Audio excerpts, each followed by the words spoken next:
Grandpa, pick up.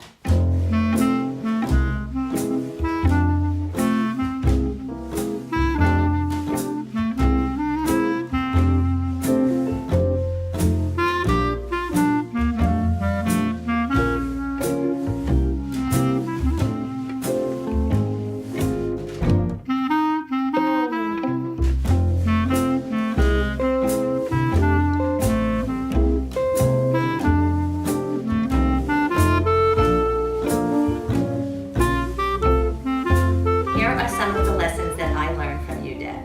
1, don't tell me not to worry. The things I worry about don't happen. Never In fact, happened. when we travel, Never happened. never happen. When we travel, my family nickname is Murray. Honor your mother and father. Enough said. Share the wealth. Family trips, distributions, generous gifts for life cycle celebrations. It sure does feel better to give than receive, although I still like receiving. Obligation is not a 4-letter word. Sometimes you just have to do the right thing, even if it's uncomfortable. And the last lesson I've learned is love your family and cherish all the time spent together.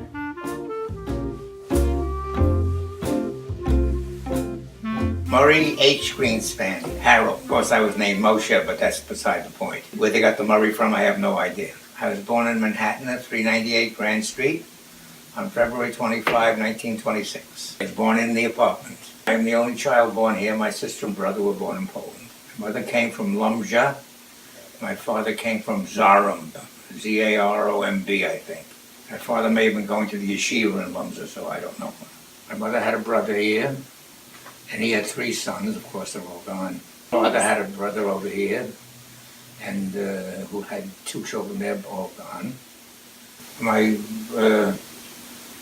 mother's brother's cousins were 3 brothers: David, Jack, and Louis.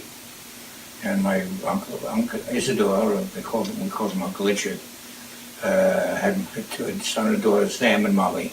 Shine Cussel, my mother's side of the family, father's brother was a Greenspan.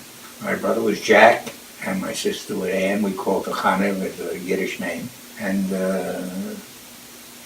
Jack was married, had 3 children. My sister had 2 children, a boy and a girl. Jack's children were 2 girls and a boy, 6, 7 years old. They were born in Europe right at the end of World War I. You know, well, my brother Jack ended up working with my father, and my sister ended up, she was a legal secretary for a while. And then she got married during World War II to Howard, who was in the Army. She went down to Greensboro, North Carolina to get married. And when Howard came back, he went into this business with my father and brother, and then eventually he opened a stationery store in Levittown. After he died, his son Mickey took over the store. The big chains put him out of business.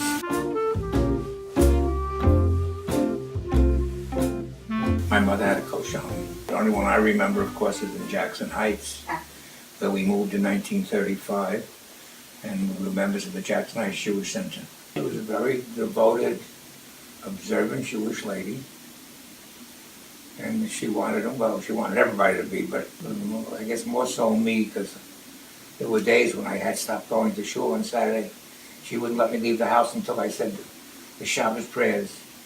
My mother spoke Yiddish to me, my father probably did too, but he also spoke English. My mother spoke English outside, but in the house she spoke Yiddish to me. My mother told me my birthday was 8 days before Purim. She didn't know from February 25. I once asked my mother, I said, Mama, when is my birthday? She said to me, your birthday is 8 days before Purim. And I said, 8 days before Purim? Every year it's different. She said, no, every year it's 8 days before Purim. That's a true story.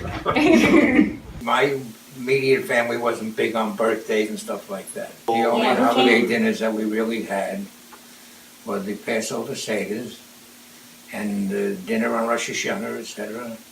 And Yom Kippur, after we finished at the shul, we broke fast and my father opened up the store. You have to understand, my father worked 7 days a week. He owned a candy store. The only days that he didn't work were Rosh Hashanah and Yom Kippur. My father did not attend my bar mitzvah. He was recovering from pneumonia. I think the only one who came to life and missed it was my mother, my sister and brother, and I think my Tante Chevy came. Tante is an aunt, that's the word for aunt, and Chevy was a Yiddish name. She was my mother's brother's wife. Yeah, Papa Joe's sister.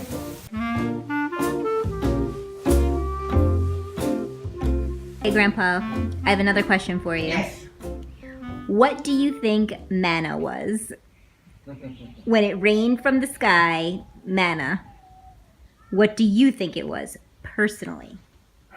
No idea. Like, was it lunch boxes? I have no idea. But I feel like you've thought about it for a long Well, it time. can't be bread, so that's for sure. Right? Well, actually, what it might could have been is blintzes, maybe. I have no idea. Flonkin, could have been Flonkin. Could have been anything. These are the things we discuss in shul. You know, Well- they have plates. They have this. They come with that. You know. But why didn't they shop at the supermarket before they left? They knew they were going on a trip. Yeah. And then also, And what, how did they bake the matzah in the desert? on their backs, I thought. think they brought the matzah.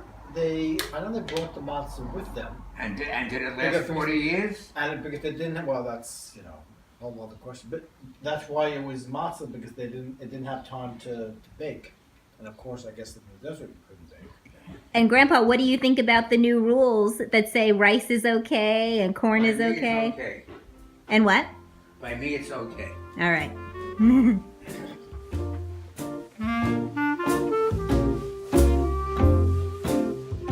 When we lived in Far Rockaway, that time there was a kosher deli. I don't know what they had, more than one store, called Barnett Brody, I think. And she found out that Barnett Brody had used unkosher meat. So she asked the question of the rabbi, and the rabbi told her to soak the dishes in the bathtub. That's where I saw them, and asked my mother what had happened. She told me. My mother made a fried flounder, which I love. She made tomato soup, and she made breaded cutlet, real cutlet, I guess. Elementary school, I'm sure I walked home for lunch. But we went to junior high school. Junior high school was in Corona. Had a little lunchbox, and the sandwiches were almost every day was cream cheese and jelly. I like candy, period. On occasion, but I also worked on occasion as a cashier when he had the luncheonette in Woodside. And he also sold cigarettes and candies and stuff like that. And I would help out there. Even while I was going to law school. I tried cigarettes and didn't like them, but I smoked cigars and a pipe.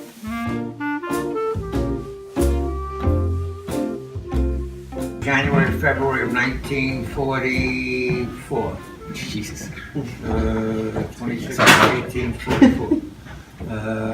I was in my second year of college, and I was told if you enlisted in the Army Reserve, they would let you finish the school year. So I thought it was a good idea, so I went down to the Grand Central, whatever they called it at the time, to enlist. And when they asked about my operations, I told them I had osteomyelitis when I was 13 years old, and they rejected me. But when I was drafted in June or July of '44, the fact that I had osteomyelitis was not a ground to reject me, because a month earlier the invasion of Europe had come about, and I'm sure they needed soldiers at that time. However, although I was drafted into the Navy, not into the Army. I was in the service for about 25 months. Oh, and when I was in boot camp, they made you go to the temple every Friday night. In fact, I was punished once, well, because you don't know what the word means, muster. For the first 2 or 3 weeks we were there, I went on Friday nights. I don't know that I went with anybody else, though. And about the 4th week, when I saw a new recruit come in who I knew from being a friend of one of my boyhood friends. And I said to him, it was Friday night, come on, pick you up and go to shul. And he did. The next morning, I was reprimanded for missing muster, where they would line up the guys to go in the shul, and they took attendance, and you win. And I said, but I was there. You missed the muster. And they made me carry 10 buckets of rocks from Lake Geneva up to the barracks. That was my punishment. That's what it was. This time after I finished boot camp, I was then sent to radio school to become a radio man. And then after I finished radio school, I was transferred to duty in Casablanca. I was attached to the group known as ComNav North, Command of North African Waters. We were attached to the North African Waters Campaign, or Command, and we had our office, or naval offices, where we had the radio men and everything else, in a building called 10 Place de France. I still remember the address. Of course you do. Our quarters and sleeping quarters were down at the pier. And we had a Navy club there, we could go swimming. In fact, the club, if I remember correctly, the club was one unit away from the place where Roosevelt met with Churchill in Casablanca. And we also had a club for the enlisted men, where you could go when you were off duty, you could buy frankfurters and beer, and all the soldiers would wait outside asking us to take them in because they didn't have something. So we would take the soldiers in, and they would buy frankfurters or hamburger, whatever they wanted, and bottles of beer, cans of beer. No, I was shore-based. I was shore-based. That's where the commanding officers were. I'm shore-based in Africa, and the war in Europe ends. So when the war in Europe ends, we were told we were going to be transferred. Where we would like to be transferred to, my first choice was Marseille. But I didn't get it. My second choice was London, and I didn't get that either. So we, on a troop transport, went back to New York. And the night we landed in New York Harbor, if I remember correctly, is when Japan surrendered. So I didn't have they were discharging people from the services, but you had to go by points, how long you were in service, or that kind of thing. I didn't have the points. So I was then transferred to a ship, the USS Craig, out of Charleston.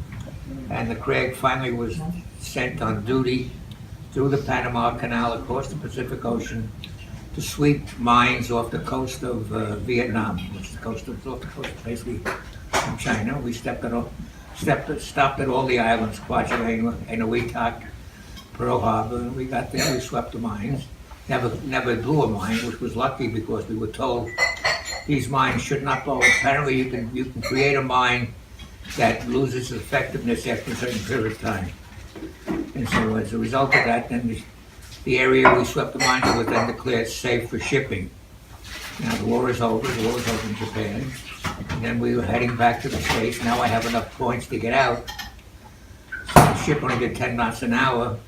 We got to Kwajalein, where they were having the atomic bomb tests.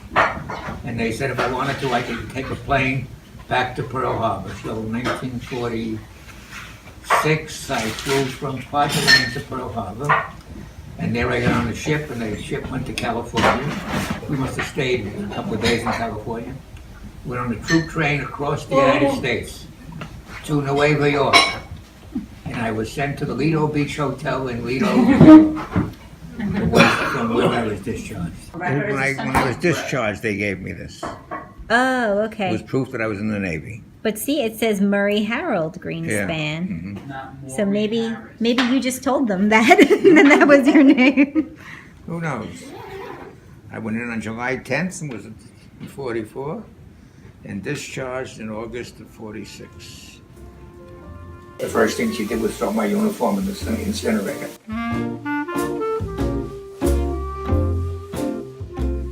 After school, I completed college, and then I went to Brooklyn Law School and became a lawyer. As a veteran, the government paid for my schooling, etc. So when at Queens College, when I started, it wasn't with any cost except for books. That's awesome. City College was a free college. No, I had no interest in Wall Street. I'm not a lover of Wall Street. I would still be a lawyer, but if I couldn't be a lawyer, I would like to be a mortgage broker. Why is that? It's interesting. I happen to like the real estate field, and it's a very interesting field. With the aid of mortgage brokers, you get mortgages so you can build and everything else. I worked for a single practitioner who happened to be our landlord. It happened to be Mommy's best friend's father. I worked for a man who was the father of Mommy's best friend Naomi. And he paid me the municipal sum of $25 A week? Well, back then it was still minimum. This is 1950, I got $25 a week. I worked for my second job. I started at $25 a week and ended up with 40. And then at that stage of the game, it was 1954, I decided to go on my own. When I opened my office, it was in Jackson Heights. No, actually, it was just me, but I was in an office with other lawyers. It was just me, and we stayed on 82nd Street until 1975. When I moved out to Hempstead, we stayed there about 3 years, and I moved to Garden City. I did some trial work, and I did some estate work, and well, that's what it was, yeah. That was basically the practice. A lot of clients, that's the misnomer. It takes time. You recommend it from friends and stuff like that. It takes time.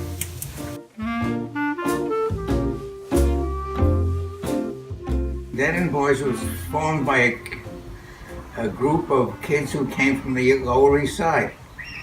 And in those days, in the late 30s, Dead Boys was a group in the movies. I think they still may be around, but I don't know. I think Queens College has changed completely anyway. When it was 3,000 kids, I think it's 30,000 kids today. Harold Lichtenberg and Al Boston, and Charlie Fine, Howie Levine. There's one guy, a good Irish name, I can't think of his name. And who's still alive. Harold is gone, Al Boston was gone.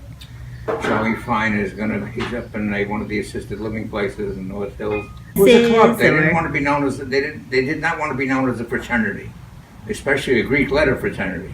This was their opposition. Greek letter fraternities were fancy colleges. And we played ball, we met, and that's it. Somebody's house or something, that's all. It's because of the Dead End Boys that I met your grandmother.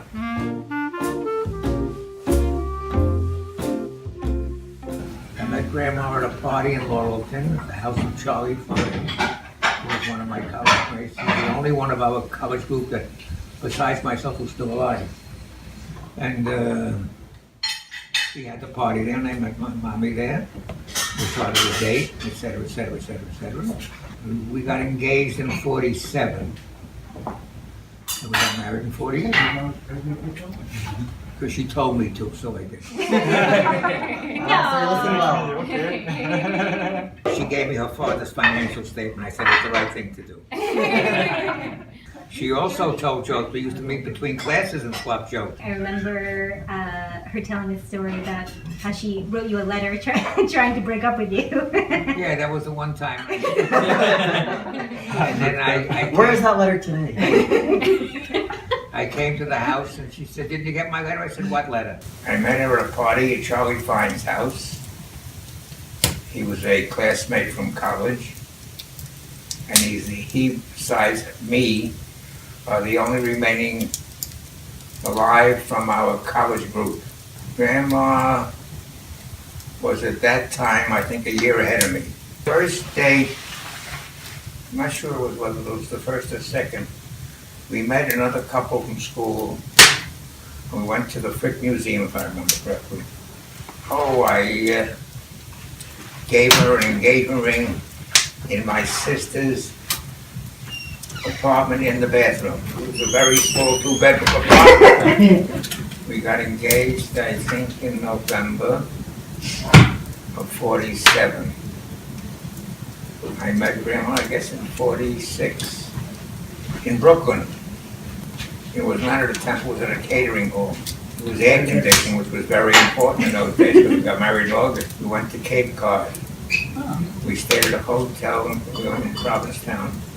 In a hotel, I look back at it now, I think it was an old age home, we were the youngest people there. It was a 2-room apartment, a bedroom, and a living room. They had a kitchen that was carved out of the wall, and we had a Venetian blind you could drop in so that you couldn't see the kitchen. And they have a name for that kitchen, I think. And it was a 3-story walk-up, and we were on the top floor.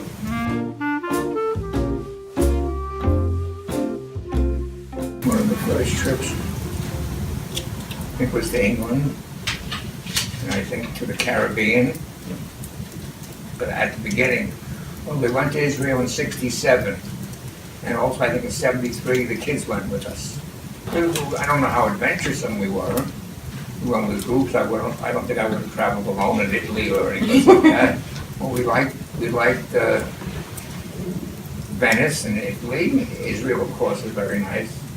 England is good because they talk the language. We enjoyed North Africa. We were in Algiers, and then Casablanca. This was, of course, after the Navy. I was stationed in Casablanca. And we saw the building where I had my job as a radio man. 10 plus de France. The address of the building. I do remember walking from the apartment on 74th Street to Aunt Annie's apartment on 61st Street after Friday night dinner. Well, she was within walking distance. There was something to do. That was a typical shopping we ate there. I would think we went almost there probably close to every Friday night to my mother's.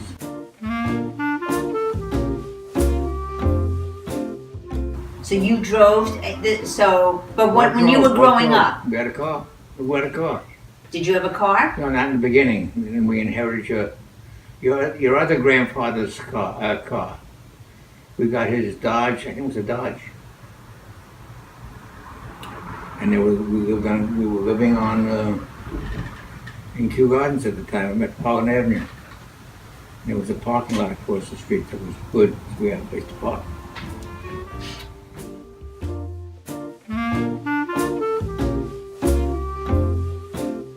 We lived in Jackson Heights. After we got married, we lived in Kew Gardens.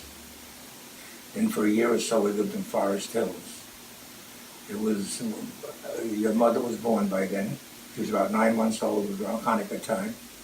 My mother came to see her. The family was living in Jackson Heights, but we were living in Forest Hills in the same building that my brother Jack lived in. And it was the last time I saw my mother alive. 2 or 3 days later, she died of a stroke. Here you are, 90 years old, still driving, scary, still going into work every day, incredible, and still on the prowl for a date night, nauseating for me, but Michael cheers you up. You are an inspiration to us all. And now I'm going to go off my script for just 1 second to tell a story that just happened on Wednesday that applies. When I was getting my nails done, I was using a girl who I normally don't use. And so we're sitting there and she's like, "So Masha, you go to work today?" And I'm like, no, I worked yesterday at, my husband's office. She goes, "What'd you do?" I said, "Well, I just work, 1 day a week." And she goes, "1 day a week? How you work 1 day a week? I work 6 days a week." Okay, sorry. So I bring stuff home. Okay. So then a few minutes later, I said, "I'm going to New York for my dad's 90th birthday party celebration." "Oh, that's wonderful. Your dad, he good?" I said, "Yeah, he still goes into work every day." She goes, "Wait, your dad go into work every day and you go 1 day a week? What wrong with this picture?" So,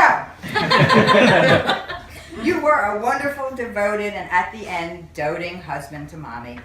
I hated the reason, but I loved the opportunity to see that side of you.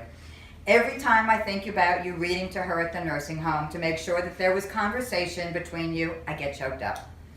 As a dad, you have been the most generous. Michael is still pissed that the only Murray trip he got was the one to Aruba, but I have wonderful memories of all of the fabulous vacations that you took us on.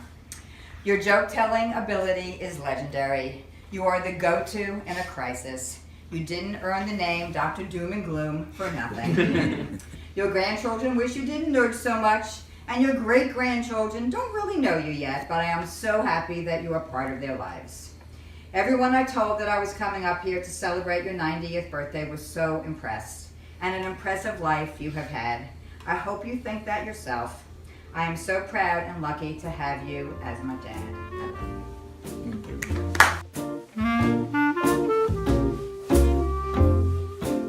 Three that I know of.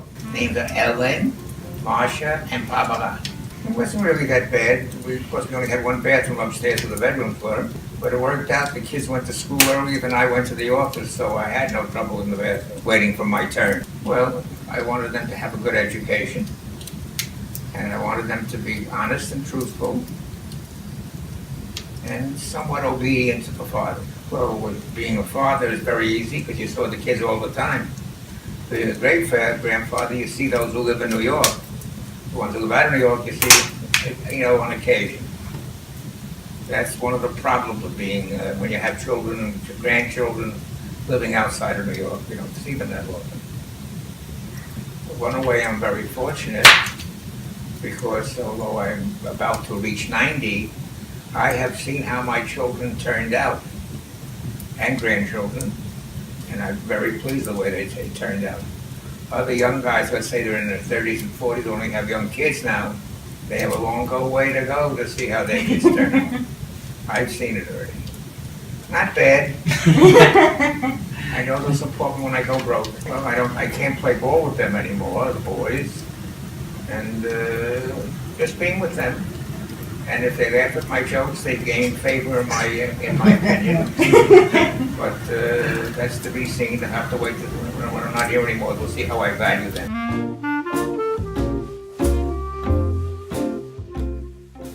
Fields Department Store, I think. They're the one on 82nd Street.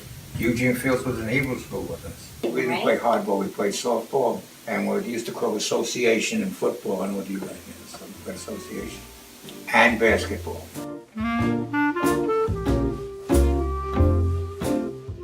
Yankees. My favorite ball player for the Yankees was Red Ralph. He played third base, and then later on, of course, it was DiMaggio, Henrik, Mickey Mantle, Charlie Keller. Okay.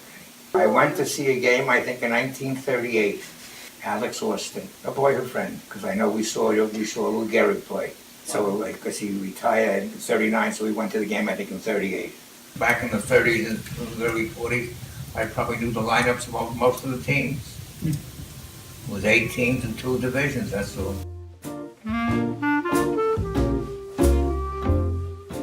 I have a gag going with one of the boys in the office with the base. He's in his 40s because he remembers baseball for the last 25 years. But I walk in and I say, as I did the other day, I said, "Did you ever hear of Doc Kramer?" He said, "No." I said, "Look him up." Doc Kramer had, I think, a lifetime batting average something like 290. Wow. He's not in the Hall of Fame. Really? Yeah, so this is like how I keep fresh. Because I go back to the old-time players, Right. And I asked him, maybe you feel him. I said, who was the last guy in the major leagues to hit over 400? It's Ted Williams. Who was the guy before him? Ted Williams also, right? No, Sam. Oh, I thought so. Okay. I don't know who it was then. All right. His name was Bill Terry. He played first base for the Giants. He hit 401, I think. This is the Brooklyn Giants at this point. The New York Giants. And I think also he managed the Giants for a while, too. Yeah. And my fellow in the office didn't know who Bill Terry was either. But I remember Bill Terry. The big thing in those days was Martin Block, Make Believe Ballroom. He was on every day and he played the records of the hit records of the time. Swing music for Benny Goodman and Glenn Miller. Not so much, but I did with your mother, your grandmother. Well, the big record, of course, was Sing, Sing, Sing by Benny Goodman, and there was the Glenn Miller songs. And Sinatra, also I enjoyed him. We had both at radio. A teacher, I think, in the 3rd grade. Uh-huh. They lined us up around the piano. Well, I don't know what we sang anymore, but she said to me, "You are a listener." I think it bothered me that I was a listener. My Haftorah was sensational. We all know that a father's role can be pivotal in a child's life. I'm not sure there was one particular event that changed me or molded me, but Murray was a man where action was more important than words, but the story and the storytelling was what made the world go round. I was a toddler in Jackson Heights and Daddy was getting me into my snowsuit, which was a torture chamber of zippers, buttons, and fluff. Mommy heard me screaming and came onto a scene of Daddy standing over me with a knife in his hand. Not to kill me, but he had caught the skin of my neck in the zipper of the snowsuit, and his first instinct was to free me. Not the correct method, but his heart was in the right place. I have a memory of Daddy teaching me to read in our apartment in Jackson Heights before I started kindergarten. We had a black marble notebook, and he would print these little stories about our new house in Malvern and the name of my new school, me in my pajamas after a bath in the hot summer, unair-conditioned apartment before we moved. When I worked as a cashier in the supermarket and Daddy came along to my register with some items and I pushed them through thinking I was doing him a favor and getting some stuff for free, he knew right away what I was doing and told me I was stealing from the company. And by doing that, he made me ring everything up again so that he could pay for everything. The day I moved to Los Angeles,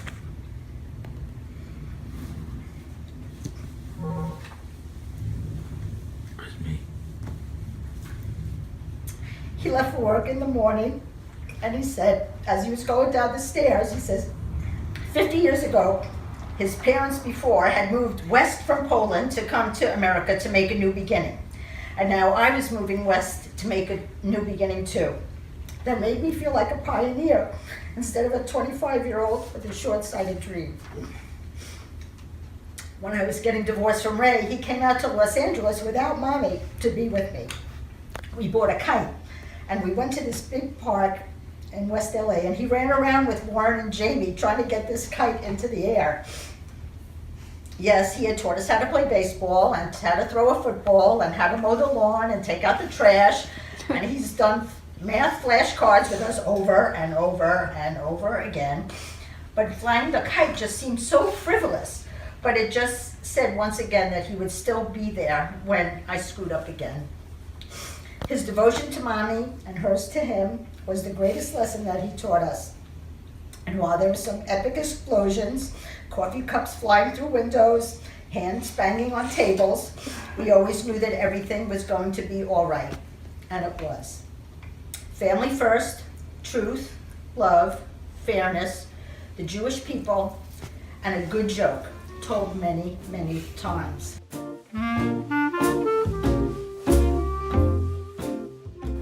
I don't want my funeral to be, sad, etc., etc., to celebrate my life. It's been a good life. And I said, I want jokes told, but I said, I want you to tell the jokes loud and clear so I can hear them in the box and see whether you're doing a good job. They don't know from jokes, Dan.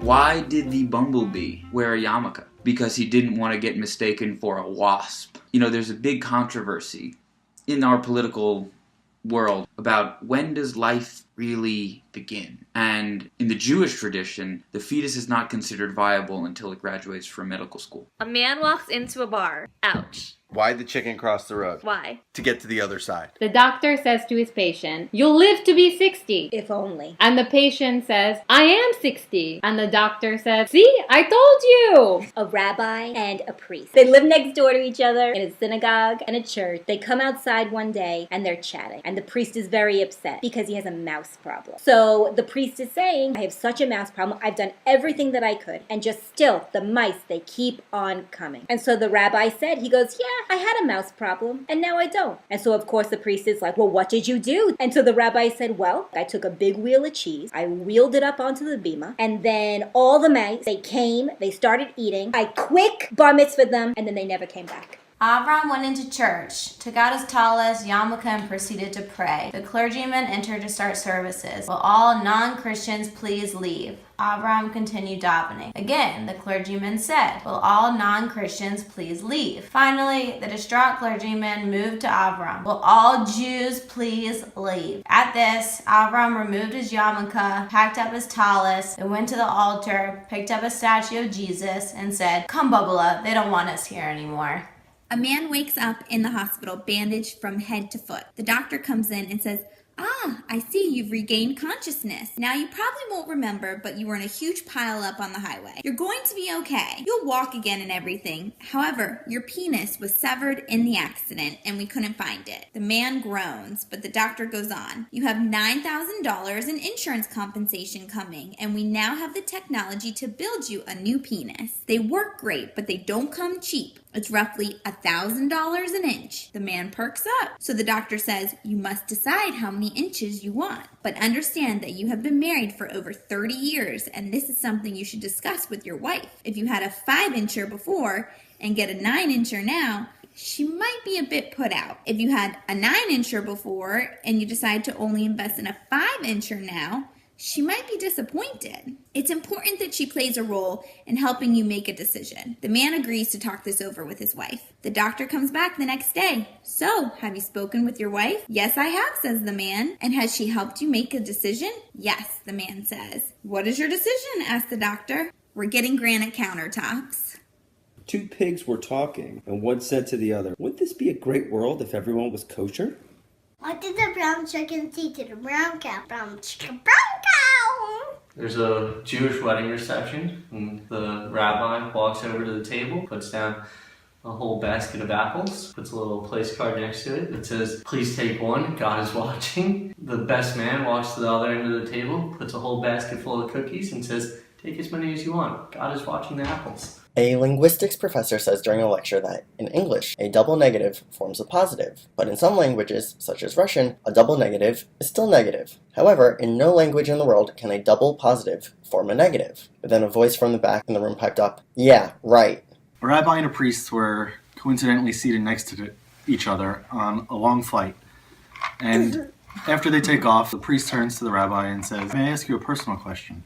The rabbi says, sure. He says, I understand that many Jewish people, especially those who are, like yourself, a rabbi, don't eat pork and keep kosher. But can I ask you, have you ever actually tried pork? The rabbi thought for a second. He said, once when I was much younger, I was a visiting rabbi in a very small town in the middle of nowhere. And I found myself in a diner alone on a Sunday morning. So I ordered eggs and bacon, and it was actually delicious. He says, oh, I'm happy to hear that. Some more time goes by before they strike up a conversation again, and the rabbi turns to the priest and he says, Father, do you mind if I ask you a personal question? Sure. He says, I understand that many people like yourself who are members of the cloth, they take an oath of celibacy. But I have to ask you, have you ever been with a woman? Well, the father thinks, and he says, once when I was a young parishioner, a woman and I fell in love, and we got together, and yes, we had sex together.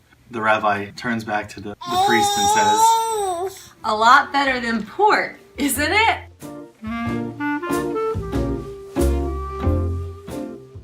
The Queen of England. Oh, yeah. Oh, yeah.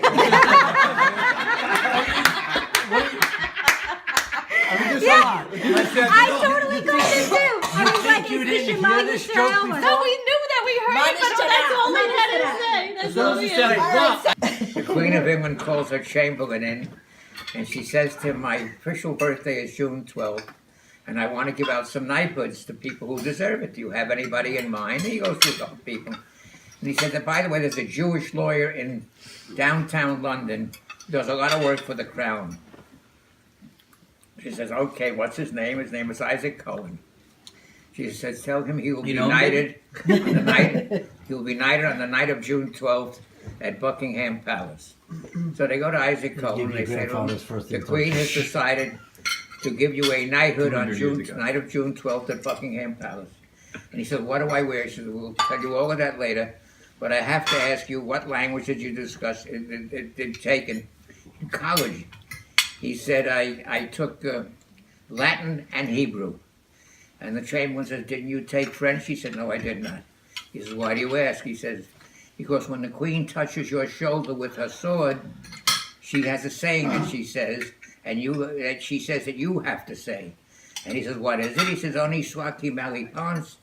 Yeah, I'll write it down for you, memorize it. It's evil to him or evil things. Is that true, Morgan? Is that really Morgan, what it means? reference? So anyway, what do we do? Fact checking now? On the jokes is like the Snope. Anyway, he practices the saying. Yeah. And they come and they tell him what to wear. And June 12th night comes, and he's standing on line to be knighted by the Queen. Just as he gets to the Queen, his whole mind slips. He doesn't remember the French saying. As she touches him with his shoulder, the only thing he can think of is Manish Tana Harila Hazeh. And the Queen turns to her Chamberlain and says, why is this night different from the other night? Yeah.